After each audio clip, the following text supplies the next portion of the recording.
Devotees of Bhagavan, this morning, like I said before, that we're celebrating a day that is very, very auspicious, and so today is called Chhati. I mentioned that before. And so this verse in Bhagāwat Mahapuran tells us that it was the sixth day since Bhagavan was born. Bhagavan Sri Krishna came into the world as a baby more than 5,000 years ago. And there was a huge celebration after the day of the coming of Bhagavan Sri Krishna, when he was taken from the prison where Vasudeva and Devaki, where Bhagavan was given birth, where he appeared, Bhai Pragata Kripala, Deena Dayala, Kausalya Hitakari. In the same way that he appeared to Kausalya, he appeared to Devaki, and then he took the form of Shishu, of a little baby. That baby, based on the instructions that Bhagavan got, that Devaki and Vasudeva got from God in his Chaturbhuj form, he gave them instructions of what to do when he comes as a little baby. And so Vasudeva followed that instruction, and as soon as Bhagavan came as a baby, then all the prison doors were open, all the guards fell asleep, according to Bhagavad Puran, according to the Katha that we read last week. And that baby was taken across the Yamuna to a place called Gokul, where there was another little baby that was there, claimed to have been born. The instruction was to take it to the house of Nanda and Yashoda, this little boy baby, Krishna, and walk into that house. It was the same affair on the other side of the Yamuna, where the house was open, and Vasudeva walked straight into that house and put the little Krishna down on the bed where there was a little baby girl. This little baby girl was Yogmaya Shakti. Another name for Yogmaya Shakti is Durga. So many names, Chitta Shakti, Swarupa Shakti, etc. And Vasudeva brought that little baby back to Mathura, walked again into the cell. Everything was closed as though the same way it was before. And so this is how Kanhaiya, little Krishna, got to start living. The mother there, Yashoda Maya, didn't know anything. When she woke up, she saw her baby next to her, and her baby was a little boy.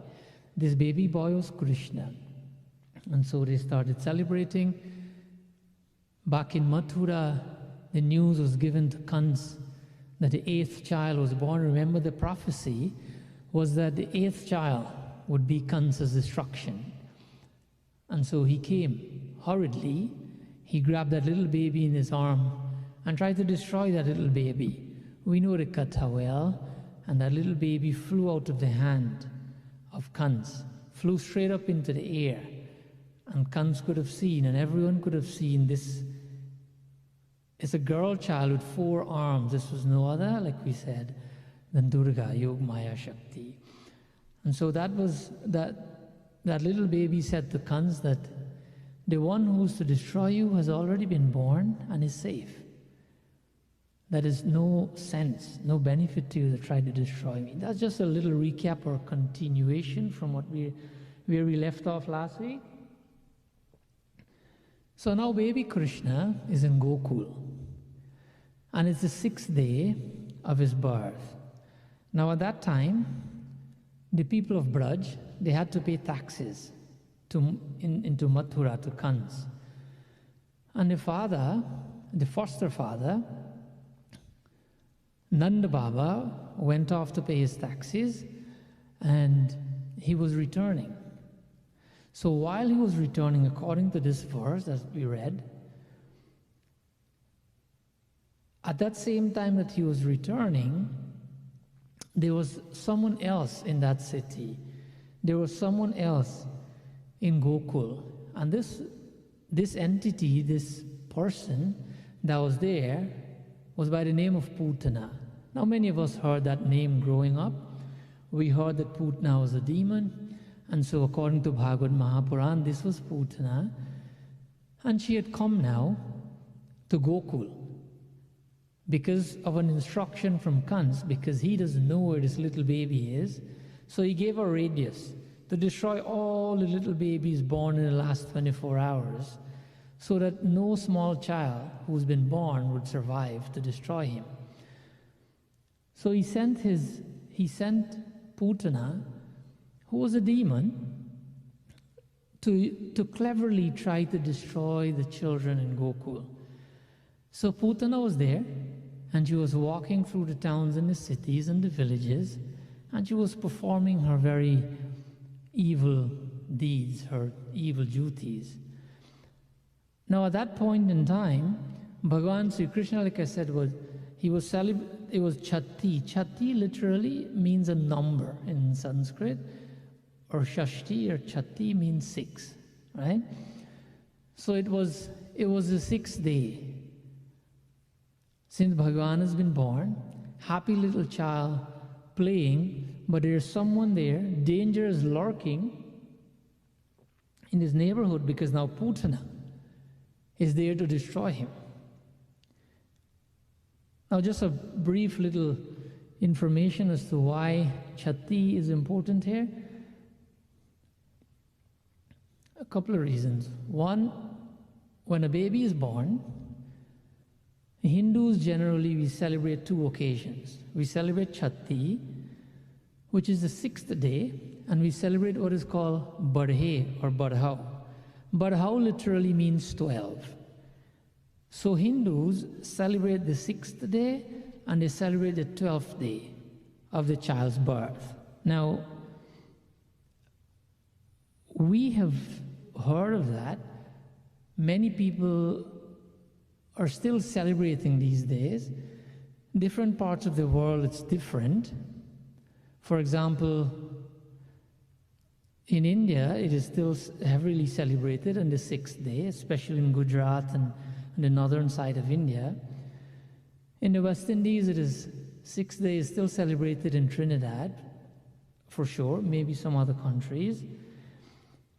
In Guyana, we celebrate 9 days, and I've tried to do some investigation as to how we ended up at 9, and I'm not so sure. If you were to ask me the question, I'm not sure. Maybe we took 6 and 9 and came right in the middle, and said 6 and 12, and came right in the middle, said we'll celebrate 9 days.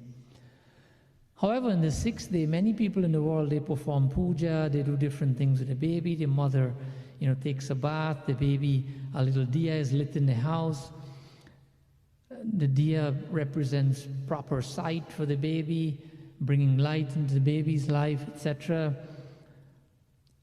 Sometimes the baby is taken outside on the 6th day, but not always. The baby is taken outside on the 12th day. And so during this time, this Chhati and Badhau, they're done for different reasons. Now, today, unfortunately, people consider these things superstition, and they consider them as tradition at best. And they're not necessarily superstition, because if we were to leave the scriptures out completely, if we were to leave the Shastras out, and when a child is born in a house, it is known to everyone that there's an unclean period, and the mother to an extent is unclean because she's just given birth to a child. And so for this reason, the mother doesn't go in public. It is said that, oh, you should not pray, you should not go to the temple, all these things. The reason for that is because, this is our own quarantine. The same way we experience quarantine now because of COVID-19, the scriptures have a quarantine for certain occasions.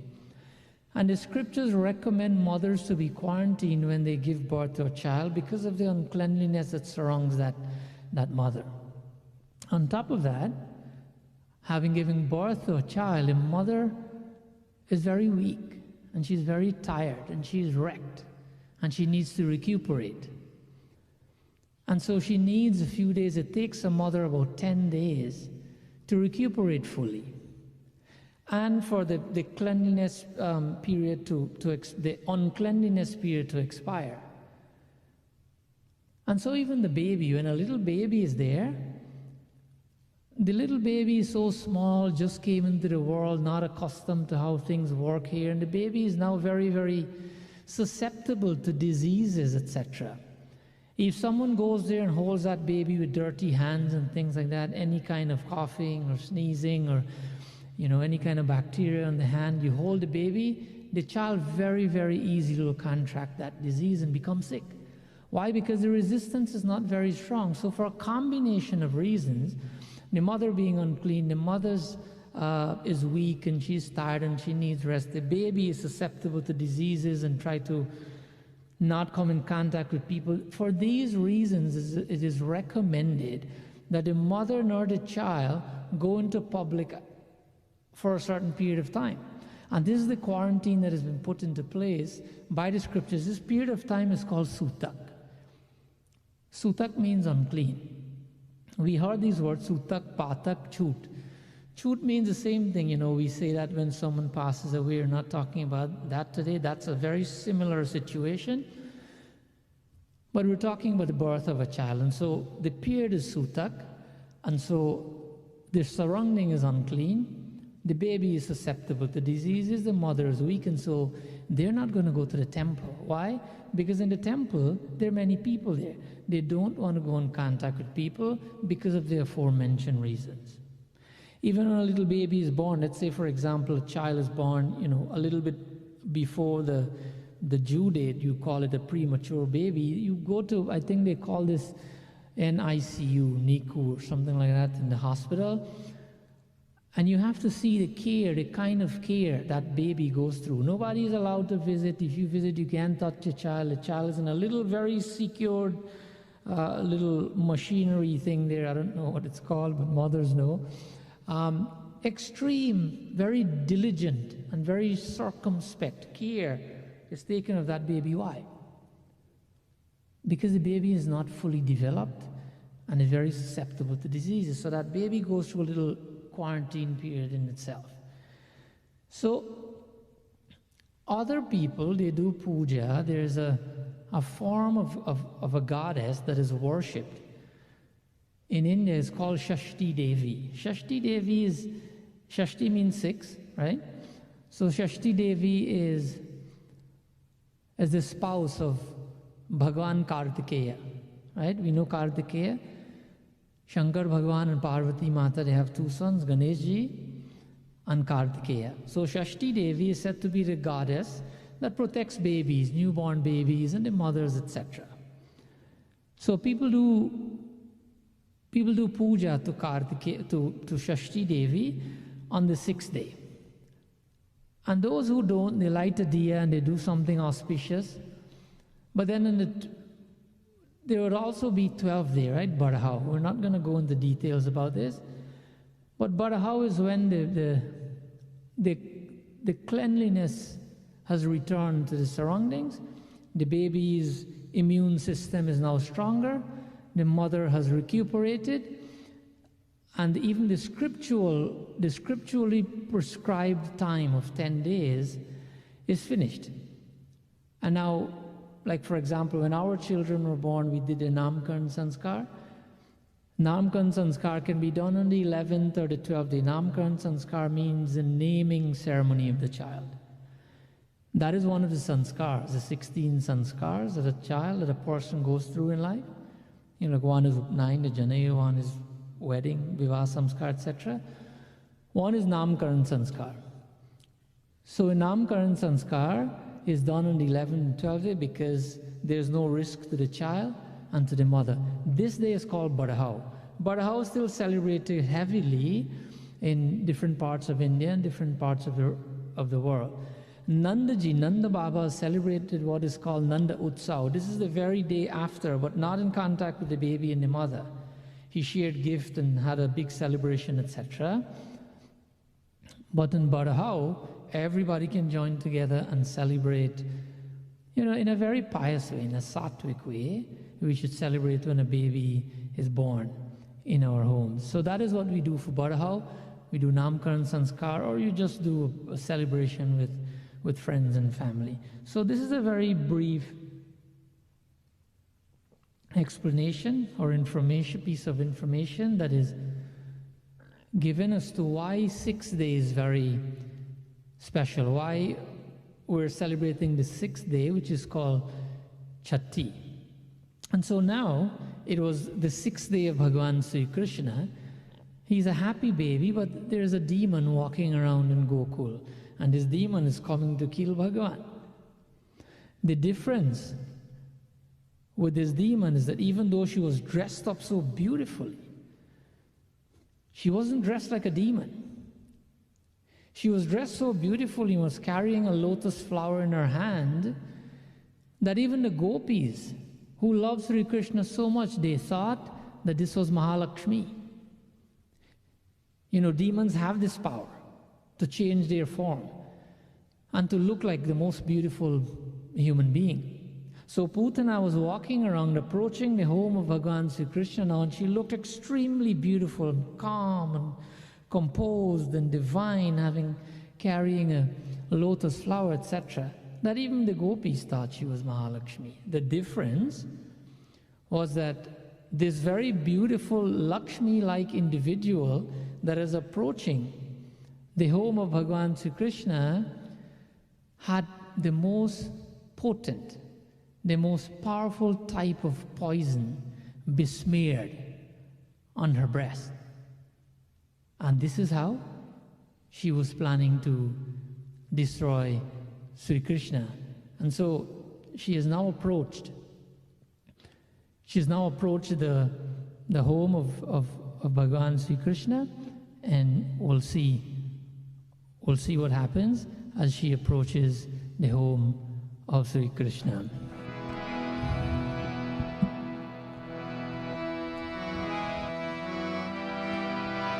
Radhe Govinda, Radhe Govinda, Govinda, Govinda, Govinda, Radhe, Radhe Govinda, Govinda, Govinda, Govinda, Radhe, Radhe Govinda, Radhe Govinda, Radhe Govinda, Radhe Govinda, Radhe Govinda, Radhe Govinda, Radhe Govinda, Govinda, Govinda, Govinda, Radhe, Radhe Govinda, Govinda, Govinda, Govinda, Radhe, Radhe Govinda. Nayatra Sravanadini Rakshograni Swakarmasu Kurvanti Satvatam Bhartu Yatu Danasya Tatra Radhe Govinda, Radhe Govinda, Radhe Govinda, Radhe Govinda, Radhe Govinda, Radhe Govinda, Radhe Govinda, Radhe Govinda,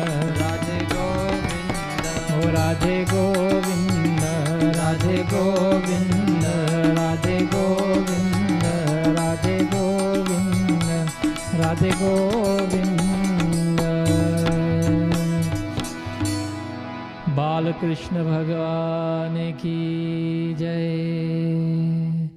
So yatra shravanaditi rakshognani svakarmashu.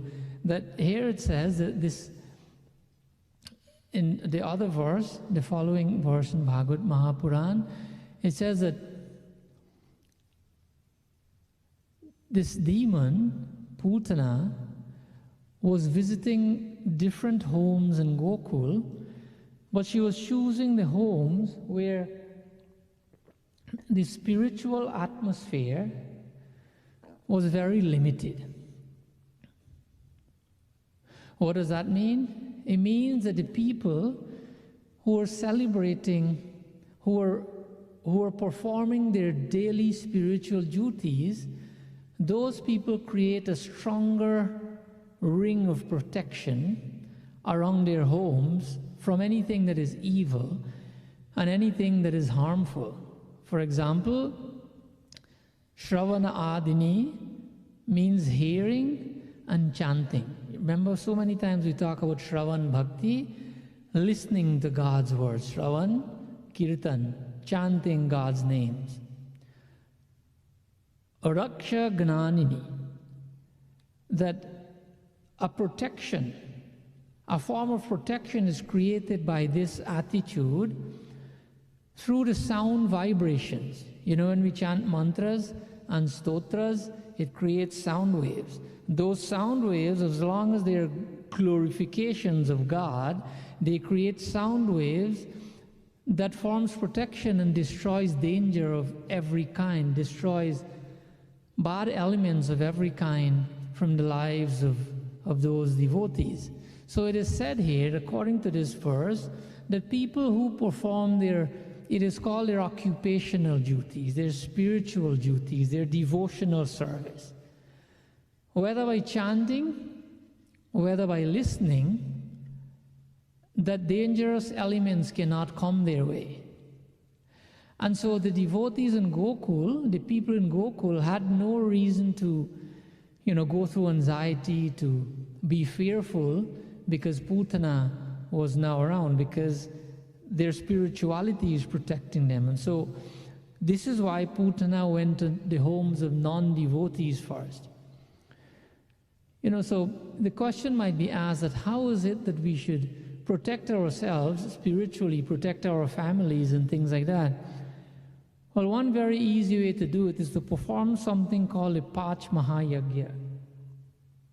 Pach Mahayagya is the 5 daily duties of a human being. And very quickly what these duties are, the first one is called Devayajna. And Devayajna simply means, doing your prayers and doing your meditation, whatever else you do spiritually at home. You do your sadhana, this is Devayajna. And so secondly, the second one is called Brahmayajna. And Brahmayajna is actually loudly chanting the scriptures. Actually teaching the scriptures, having people coming to your home and teaching them the scriptures, or if even you have to go to their homes to teach them the scripture. This is Brahmayajna, spreading the knowledge of the scriptures and chanting the scriptures every day. Now this doesn't mean all the scriptures you have to chant, but you can pick a piece that you like most, and you can do that. The third is called Pitriyajna. Now there's a particular way that Pitriyajna is practiced amongst Hindus, but that's only done in Pitripaksh and things like that. But Pitriyajna is something we should do every day. And how do we do that? We reflect on our heritage. We reflect on our parents and the messages, and our grandparents, the good messages that they have left us. We preserve our heritage. We preserve the values and the teachings of our ancestors and the saints of the world. We try to put their teachings into our personal lives. This is called Pitriyajna on a daily basis. The fourth is called Bhutayajna. And Bhut here doesn't mean what you're thinking, is not, evil.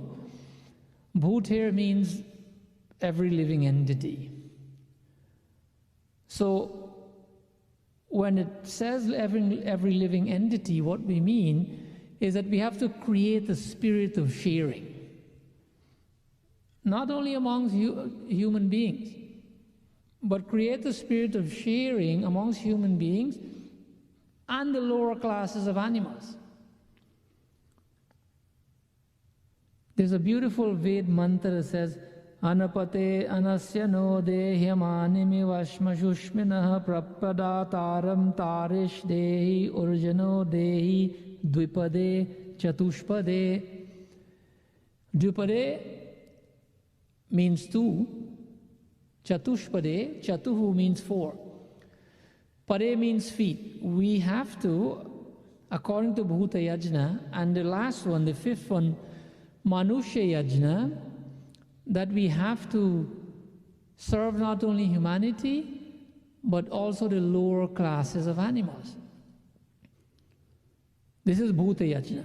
Create a spirit of sharing, and also amongst all other living beings. And the fifth one, Manushya Yajna, means to do seva, to serve humanity. You know, sometimes we hear it is called Atithi Yajna.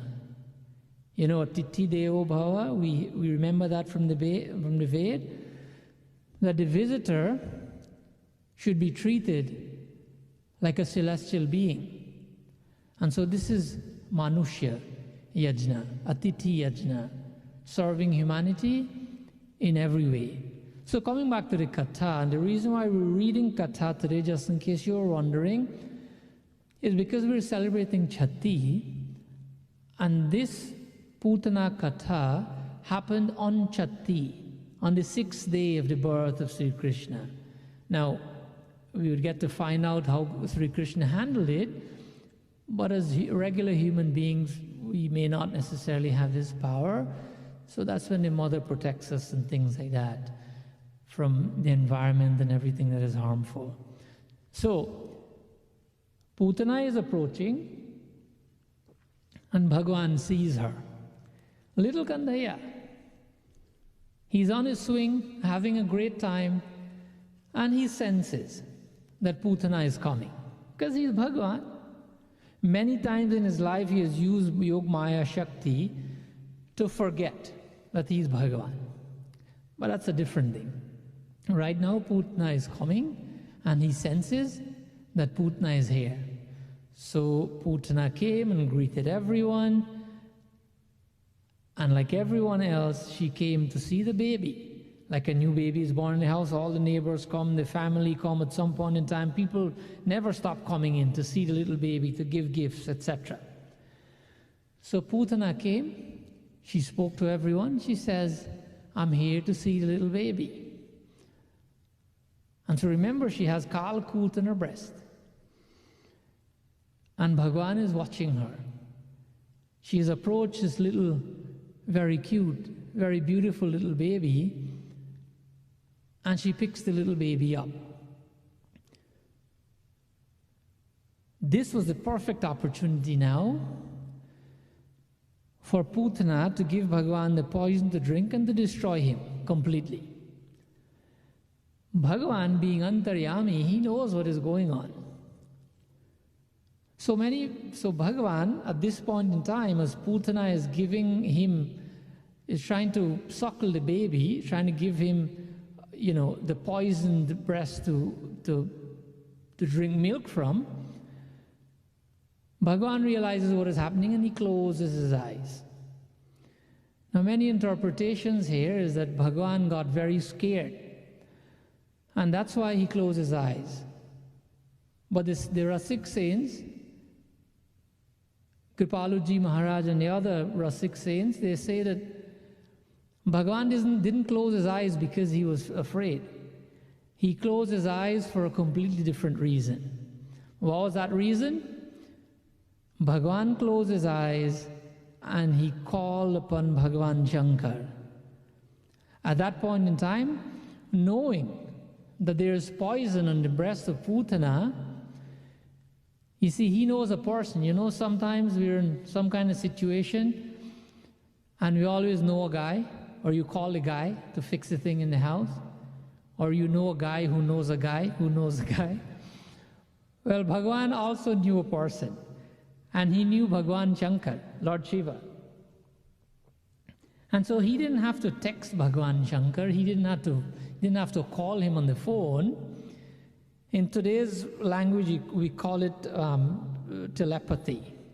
Bhagavan closed his eyes and he called on Bhagavan Shankar. Hey Shankar, aaye bhai, I have something for you. Why is he calling Shankar Bhagavan? Because he knows Shankar Bhagavan likes what? He likes poison. He's the one who took all the hal kut. You remember that? From the churning of the ocean? It is for that reason that Bhagavan has a very special name.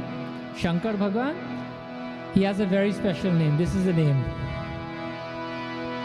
Nilakantha Mahadeva Dayalu.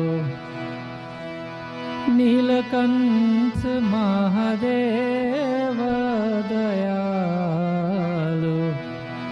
Jai Bholenath, Jai Mahadeva, Jai Bholenath, Jai Mahadeva, Jai Shiva Shankara, Jai Abhinashi. Nilakantha Mahadeva Dayalu. Nilakantha Mahadeva Dayalu. Jai Bholenath, Jai Mahadeva, Jai Shiva Shankara, Jai Avinashi. Kanhaiya called Nilakant. Nilakant means a blue throat one, because he took the poison from the halahal, from the churning of the ocean. He got that name Nilakant, meaning blue throat, Mahadeva. So Kanhaiya called on his friend Shankar Bhagavan. Remember we said last week, Bhagavad Gita reminds us there is no difference between Kanhaiya and Bhagavan Shankar. And he says, look, you like poison and I like milk. So we have a fair deal here. But come on, Bhagavan Shankar appeared immediately, right? Why did Bhagavan Shankar appear? Because there is some prasad for him here. There is poison. Bhagavan is taking the poison. Shankar Bhagavan is now taking the poison. Unbeknownst to Putna, she's a Rakshas. She cannot conceptualize Bhagavan. And so Shankar Bhagavan is taking the poison. Kanhaiya is only choosing the milk. Why? Because he loves milk. Remember one of his names? One of his names is what? Makhan Chod, right? He steals makhan. Makhan is what? Is made from milk. You know butter, when you take the milk and we make butter out of it? Some of us, we call it dahi, we call it all kinds of things. But it's makhan. And this is what Kanhaiya likes the most. Kanhaiya has gotten into trouble so many times for stealing makhan. You know, there was absolutely no need for this little baby boy to steal makhan. Why? Because his father, Nanda Baba, you know how many cows Nanda Baba had? 9 lakhs of cows. 900,000 cows was owned by his father. Can you imagine the amount of makhan that would be in that house on a daily basis? But Kanhaiya is going to everybody else's houses, the gopis, and he's stealing makhan. Why? Not because he was hungry, not because he couldn't, that makhan was not available to him. He was doing that because this is what the gopis love. They would put the makhan there to attract Kanhaiya to come to their house, to hide in a corner and watch him steal and eat and enjoy himself. Not only that, they would also try to catch him when he steals the makhan and take him to Yashoda Didi and complain to Yashoda Didi, not because they hate him, not because they don't want him to come, but because this is all a leela. They want to spend maximum amount of time with Kanhaiya. And so when he steals the butter and he has the makhan all around his mouth and on his hands, they will come out and catch him and they will take him to Maya. Take him to Yashoda Maya. Didi, Aye, look, Kanhaiya, again he has stolen makhan from our pot. This is where Suradas, the saint, has put it very, very beautifully as to how Kanhaiya will handle such a situation. Kanhaiya handled this situation in almost a very similar way on every occasion. He goes in front of Maya, and it's a very, very popular song that we all know. This is like a leela within a leela, right? A little, you know what a leela is? A divine pastime within a divine pastime. And so Kanhaiya is now facing Yashoda Maya. And Maya would ask him, did you steal the butter? "Hey Kanwa, did you steal Didi's butter from the other house?" And what Kanhaiya would do, he would think of a strategy. And so what he decided to do was to play on the emotions of his mother, because he's a little child. And every mother's got a really soft spot in their heart for the little baby. So Kanhaiya would look at Maya in her eyes, and this is what he would say. "Maya Mori, oh,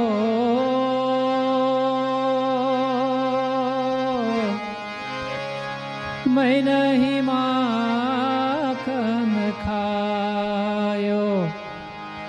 Hey Maya, मैं नहीं माखन खायो. I did not steal any butter. In the meantime, his hands and around his mouth is full of makhan. But he keeps saying to mother, "I did not steal anything." This is how he keeps saying it. "Maya Mori, oh, मैं नहीं माखन खायो,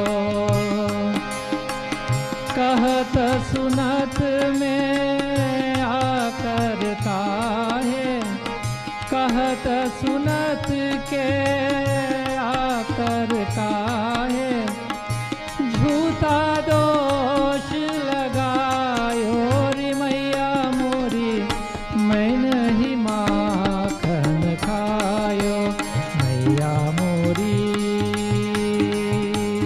ओ मैं नहीं माखन खायो। हे मैया, कहत सुनत में आकर काहे. Then why get misled by these complaints that jhuta dosh lagayo, that all these things that are being said about me, they're only lies. None of it is true. And he'll start convincing his mother that he didn't steal any butter, that everybody is lying on him. And he'll look at Maya straight in her face and tell her that.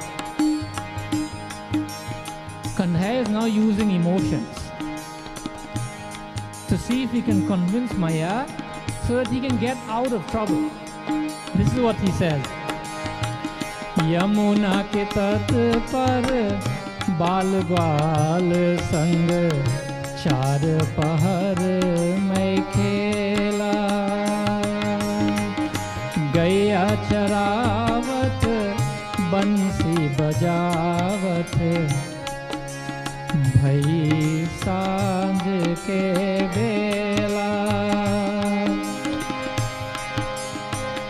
भूख लगी तो दौड़त दौड़त, भूख लगी तो दौड़त दौड़त, भूख लगी तो दौड़त दौड़त, सीधा मैं घर आयो रे मैया मोरी, मैं नहीं माखन खायो, मैया मोरी, ओ मैं नहीं माखन खायो, मैया मोरी, ओ मैं नहीं माखन खायो. Say Kanhaiya, this is what he's saying to his mother, that Maya, Yamuna के तट पर ग्वाल बाल संग, चार पहाड़ में खेला. That Maya, you know, when I take the cows, I take them to Yamuna Tatpar, on the banks of the Yamuna, and there I play with my friends, the Gwal and the Baals. Gwal Baal Sang, I enjoy their company all day. All day meaning char pahar mai khela. Char pahar means, pahar means a period of 3 hours. So char pahar here would mean 12 hours. When Shivratri is here, we say Ashta Pahar means 8 pahars. 8 3 is 24. So Char Pahar means Kanhaiya is saying to Maya that look, for 12 hours I take the cows, I graze them by the Yamuna. Maya charavat bansi bajavat. What do I do there, Maya? I graze the cows. I do nothing else. Bai sanj ki bela. That I blow my flute, I enjoy myself, and when it's dusk, what happens? Bhook lagi to daurat, daurat. That when I get hungry, Maya, bhook lagi to daurat, daurat, that I start running. Where do I run to? Not to the neighbor's house, Maya, not to the house of the gopis. Seedha me ghar aaye. Straight home I come. Maya, he Maya mori, main nahi makhan khayo. So Kanhaiya is now making a case. He's making a case to his mother. Now look, I graze the cow all day, I play with my friends, I blow my basuri, and whenever I get hungry, I come straight home. That Maya, Maya mori, oh, main nahi makhan khayo, Maya mori, oh, main nahi makhan khayo.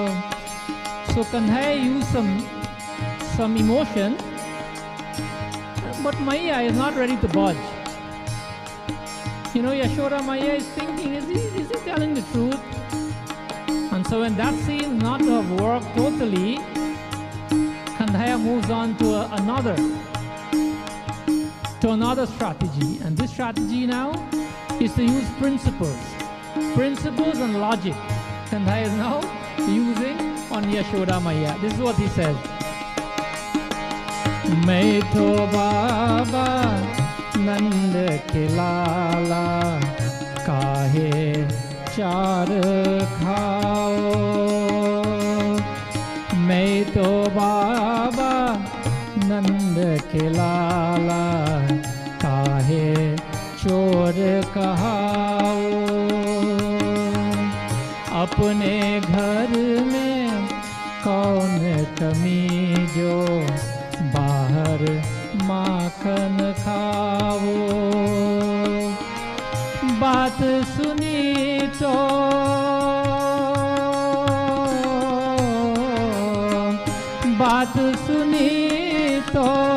माता यशोदा हंस कर कंत लगायो फिर बोली तू नहीं माखन खायो रे कृष्णा मोरे मैं नहीं माखन खायो मैया मोरी ओ मैं नहीं माखन खायो मैया मोरी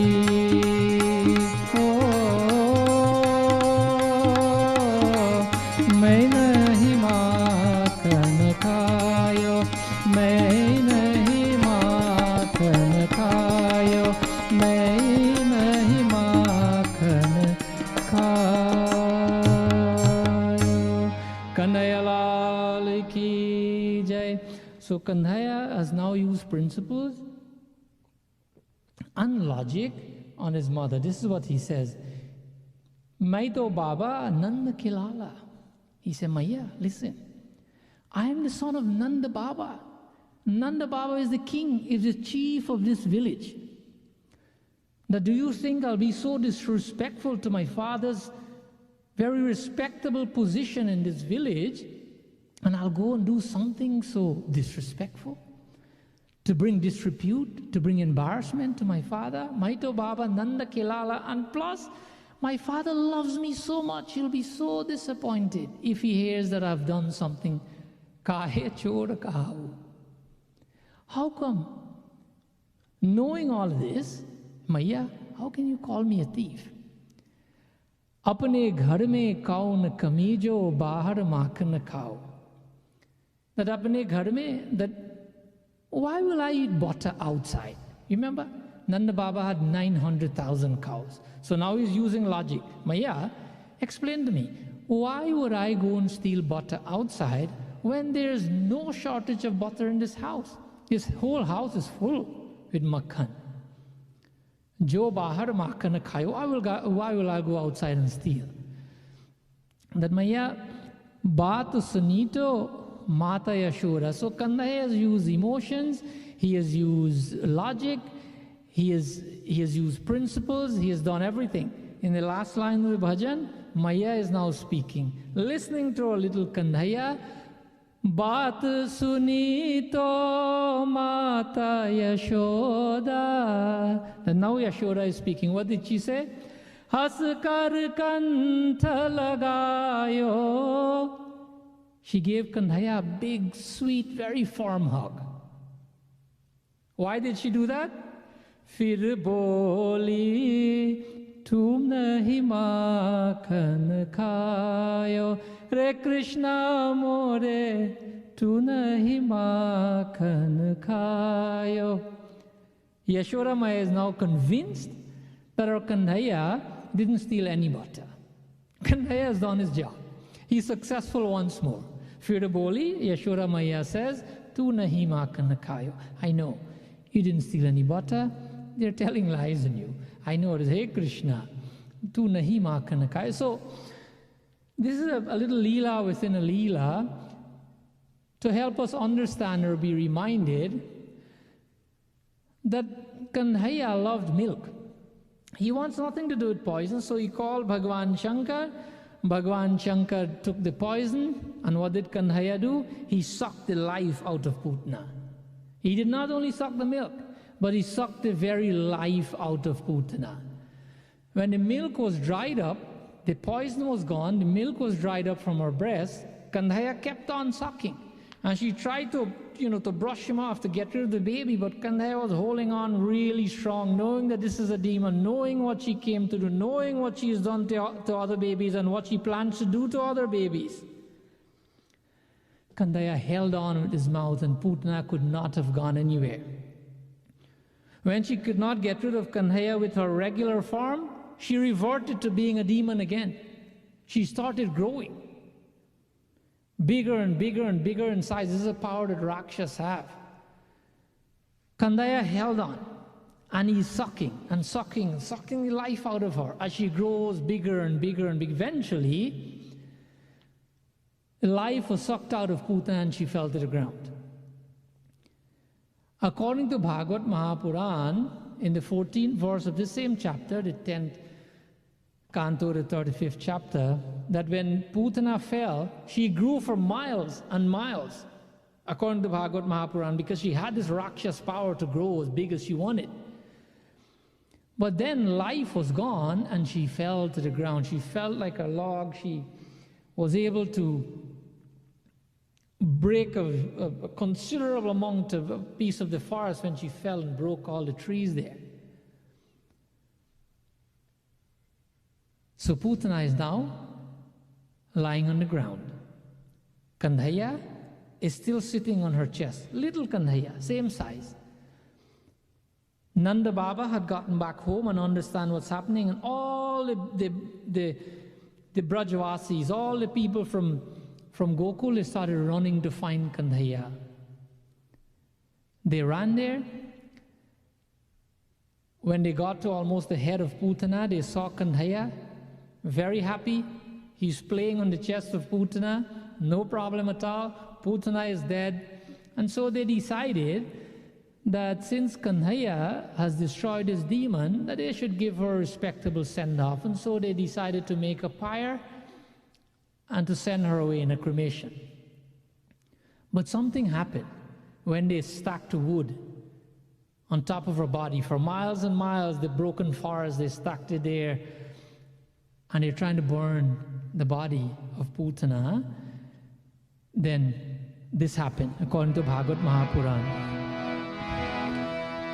Bhajugiri dhar Govinda Gopala, Bhajugiri dhar Govinda Gopala, Bhaju Murli Manohar Nandlala, भज मुरली मनोहर नंद लाला, भज गिरिधर गोविंद गोपाला, भज Giridhar Govind Gopala.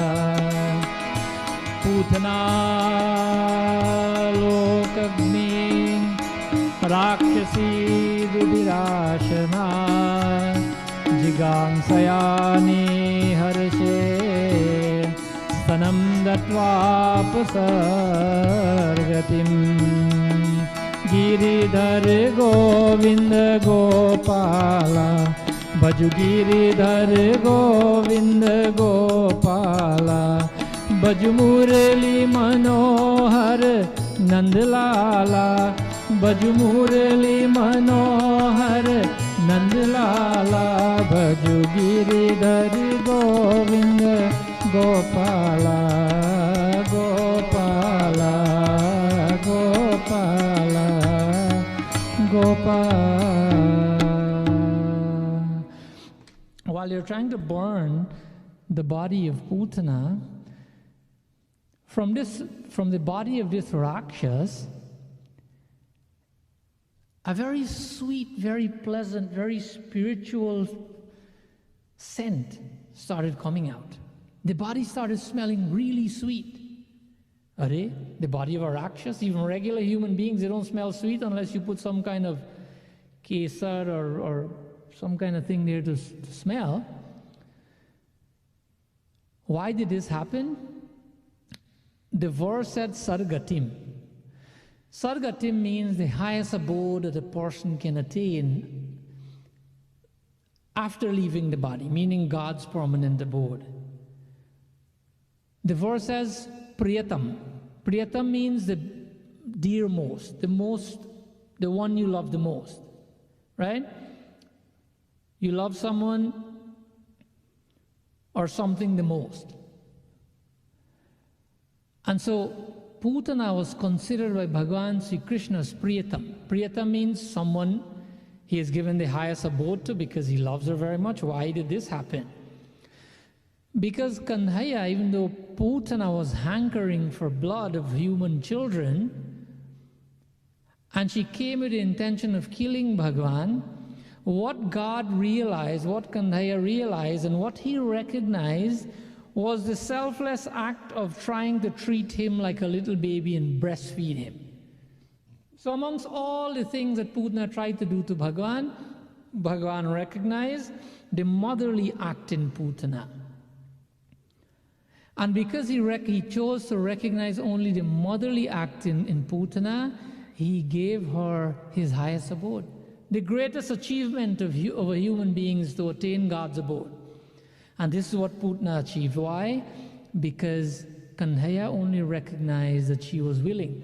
One little part of her was that she was willing to treat him like a child. The same thing, there's a similar katha in when Bhagavan Sri Ram killed Ravan. Bhagavan Ram he did tapasya. Why did he do tapasya for killing a demon? Because he told Lakshman, he said, Lakshman, so many things about Ravan was bad. His 10 heads, they represent 10 different things. One of those heads represent bhakti.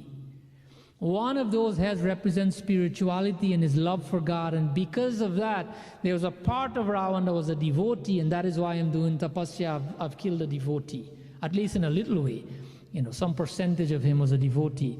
In the same way, Krishna has recognized the selflessness in Putana to breastfeed him. So the bhajan says, Hau manat hau bhavahin hau, Pai sun khari khari rasya, Pai sun khari khari rasya. That even though Putana had applied poison to her breast to destroy Kanhaiya, even though that happened, she got his highest abode. So what is to be said for those of us who do natural devotion to Bhagavan? Don't try to kill him, or do devotion. Every little act of devotion that we have, if it's not physical, If even it's mental, in the mind, Bhagavan would recognize it. And so this is why Putana got his highest abode. Because Kanhaya says that this devotee is this is a mother to me. She has given me, she's breastfed me. And so this is one of the verses, and it was a beautiful verse in another Katha, 3rd canto, 2nd chapter, verse 23 of Bhagāwat Mahapurana. And there's a verse that every Hindu needs to know. Everyone who's practicing bhakti says, Aho vakiyam stanakalakutam jighasaya payaradapsya sadhi lebhe gatim dhatruchitam tatonyam kingva dayalum sharanam brajema. This is the Katha of Sukadeva. When he was already 12 years old and he left home, came out of the mother and ran away because he did not want to be caught up in Maya. This is another Katha. But he refused to come back to his parents, and until some people went to him and chanting mantras. When they chanted this mantra in his ear, Sukadeva said, he got out of his meditation. He was in Samadhi. And he says, where did you get that mantra from? How do you know this slok? Who taught you? And so the attendants had to tell him that this was taught to us by your father. My father? Who's my father? Sage Devayajna is my father. And I said, oh. So Shukadeva has now decided to go to see who this person is, Devayajna, because this is one of the sweetest mantras, slokas in Bhagāwat Mahapurana, and it describes the mercy of Bhagavan when he gives his highest abode to someone who has come to kill him, only because he recognized a small portion of that act was selfless and was that of a mother to him. Because of the power of this shloka, Shukadeva decided to come back to Vedvyasa, and as you know, Shukadeva then narrated the entire Bhagāwat Mahapurana. So we'll make one more point before we bring our Katha to an end today, and that is that how did a Rakshas get this opportunity to breastfeed Bhagavan? She never prayed to him one day in her life. She never did any puja, never did any sadhana, never did any meditation. She's a Rakshas. So how is it she got such an opportunity? And those of us, we pray every day, we do our sadhana, all these things, and we're not seeing any opportunity like that. We're not getting to see Bhagavan, we're not getting to hug Bhagavan, to touch him, anything. The reason for that, I'll explain before we close. Many of us know the Katha of Raja Bali, right? Raja Bali, this was the grandson.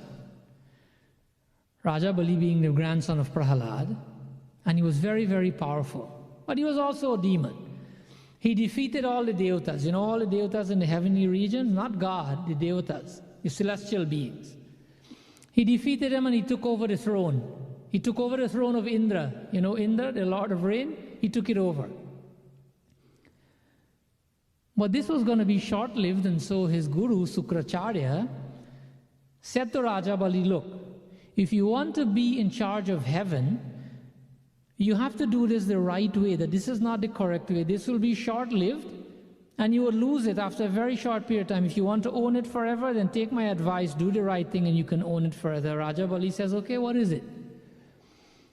Then Sukracharya, the guru of Raja Bali,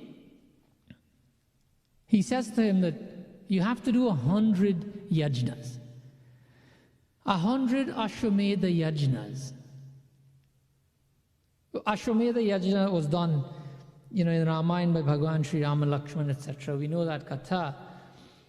So Raja Bali decided to do 100 Ashwamedha yajna to prove to the world that you're undefeatable. No one in the world can defeat you, so now you can take over heaven. So Raja Bali conducted all these yajnas. He was on number 99. He completed number 99. One more is left. And when he finishes this one, then he can take over the heavenly regions permanently.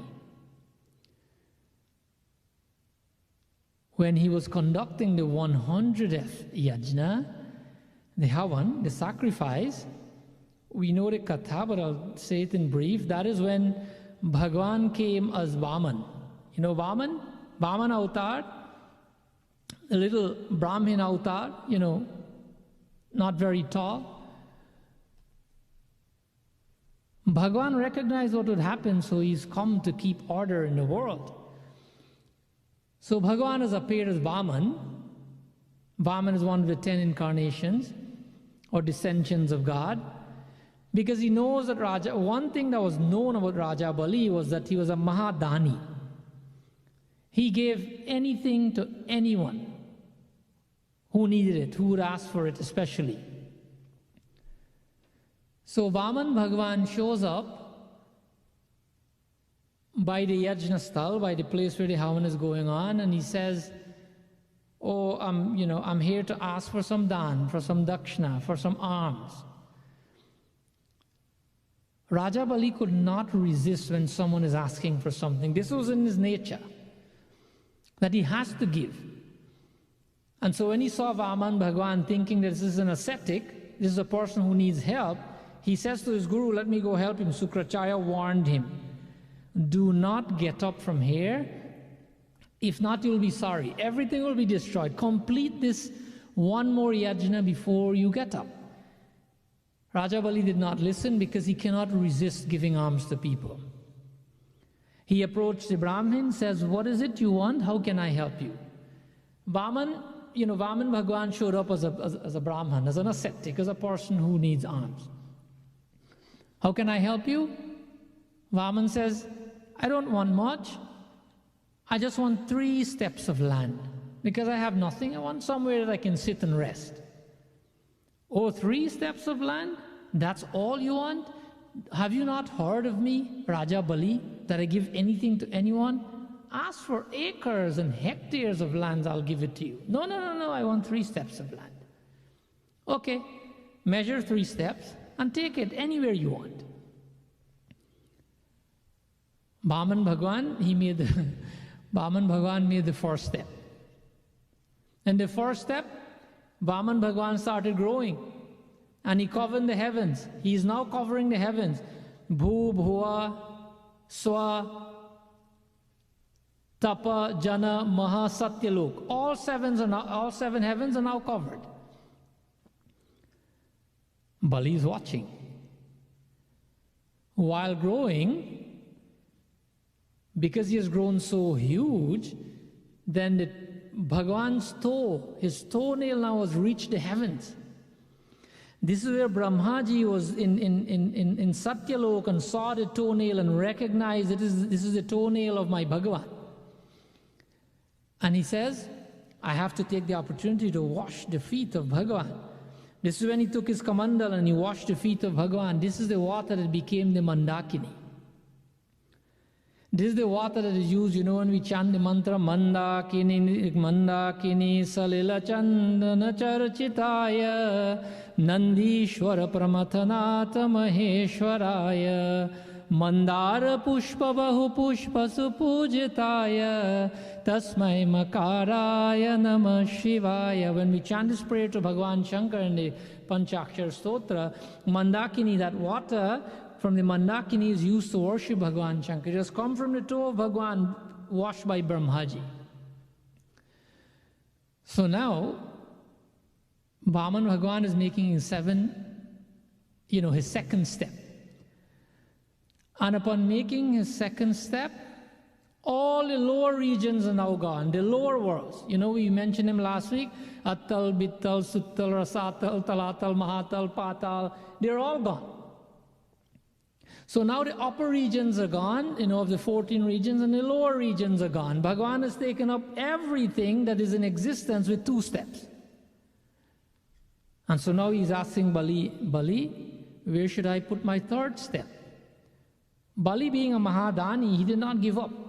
He would not promise and don't deliver. He says, Bhagavan, Sirpar, put a torch step on my head. And so Bhagavan took his feet, put it on Raja Bali's head, and Bali was destroyed completely.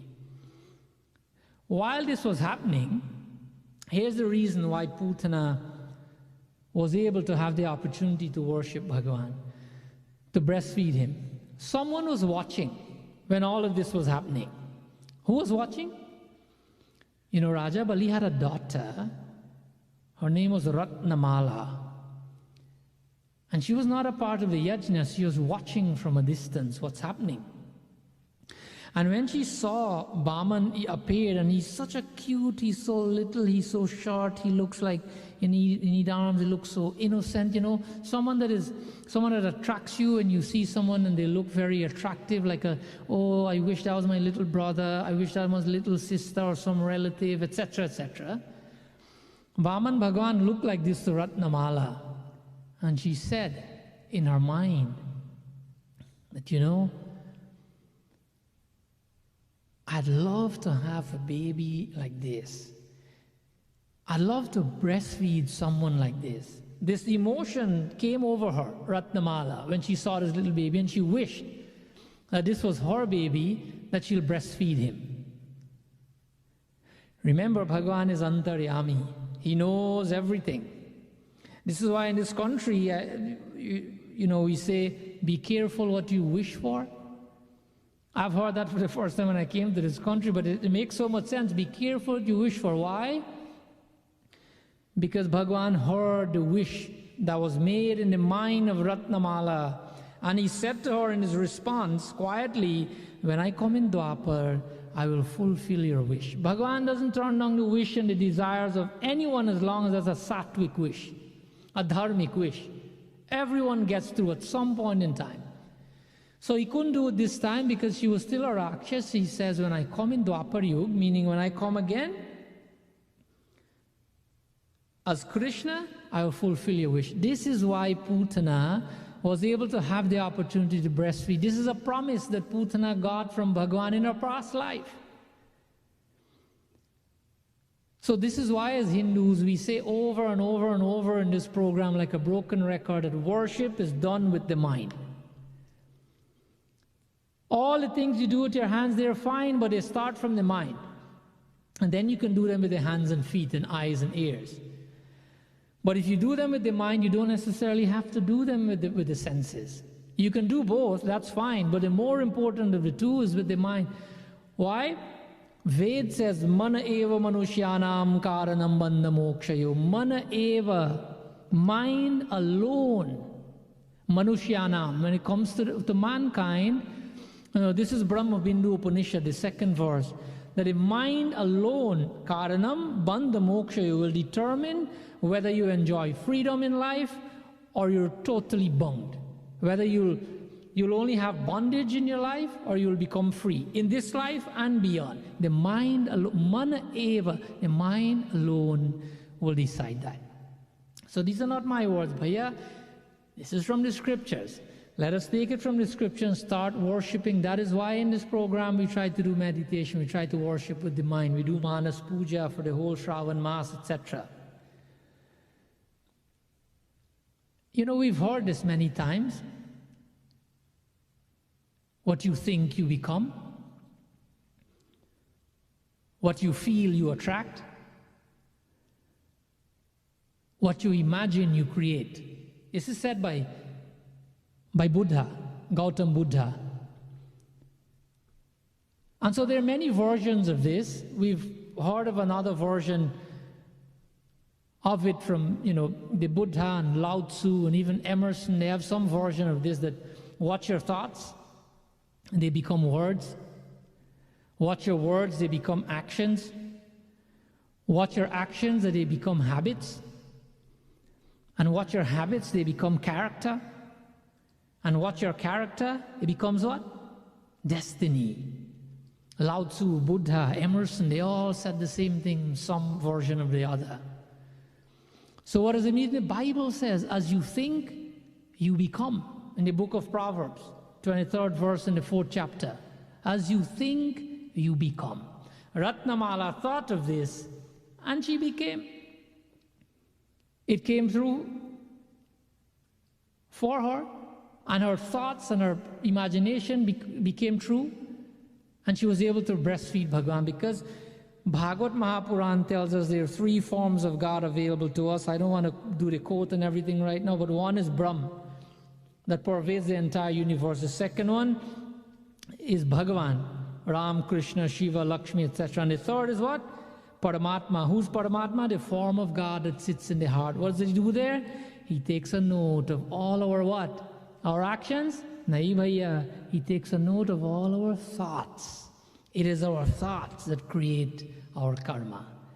Remember Bhagavad Gita? Mayeva man adatsa mayi buddhim nivesha. Bhagavan says, give the mind and the intellect to me. In that way, you would only think positive things.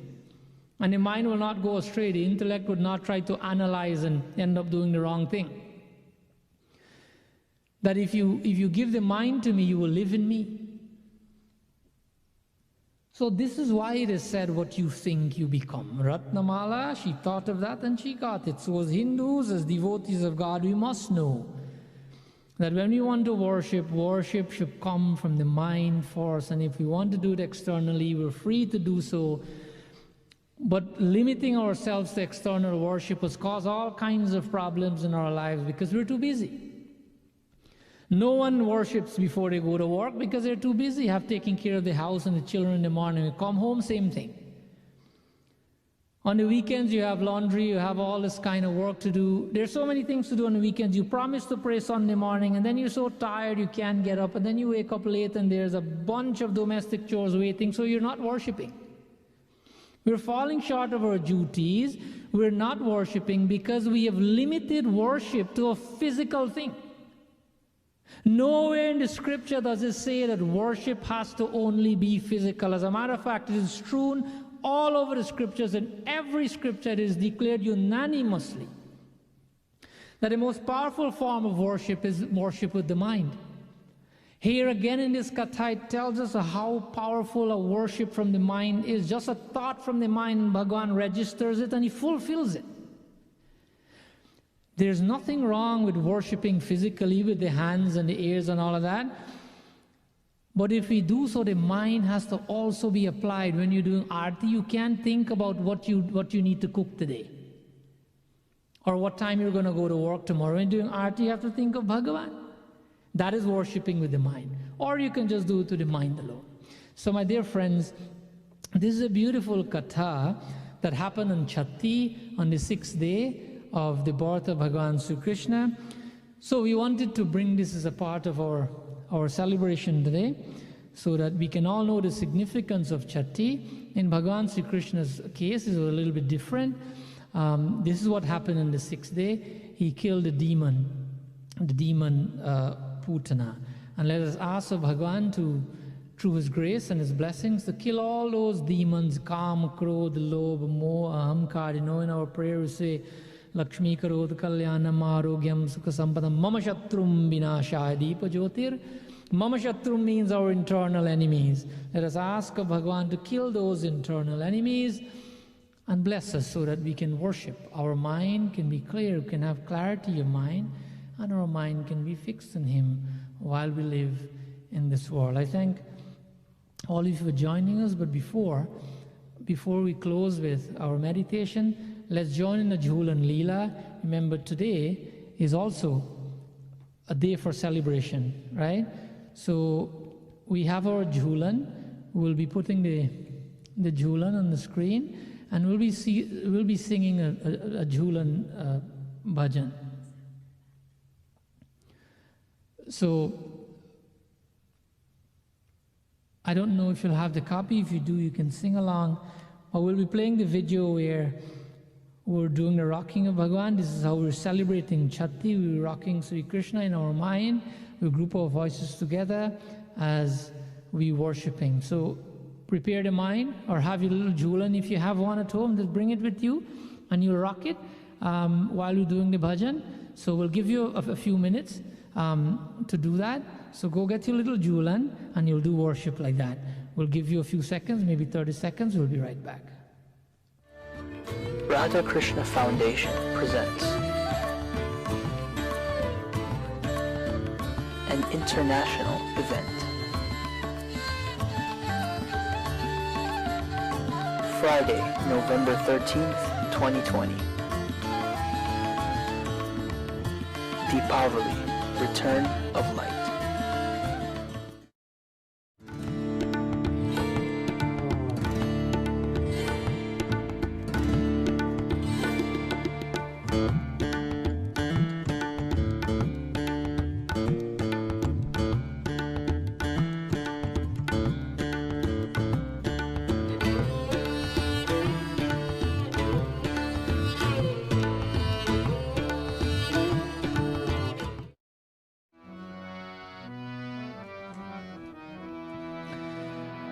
Bala Krishna Bhagavan ki jai. So if you have your little jhulan, you will rock Bhagavan. If not, then focus your mind on this jhulan that we have. We're rocking Bhagavan. Today is the 6th day. There is a celebration. You light a diya in your mind for Bhagavan. You put mala on him in your mind and rock him to your heart's content while we sing together. Aaye badra, aaye badra, Radhe Julana padharo jhuki aaye badra, Radhe Julana padharo jhuki aaye badra, aaye badra.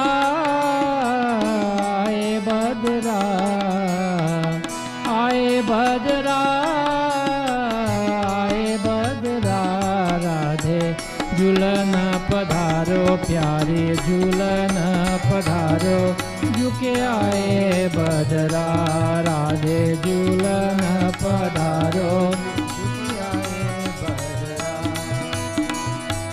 साजो सकल श्रृंगार नैना सारो कजरा, साजो सकल श्रृंगार नैना सारो कजरा।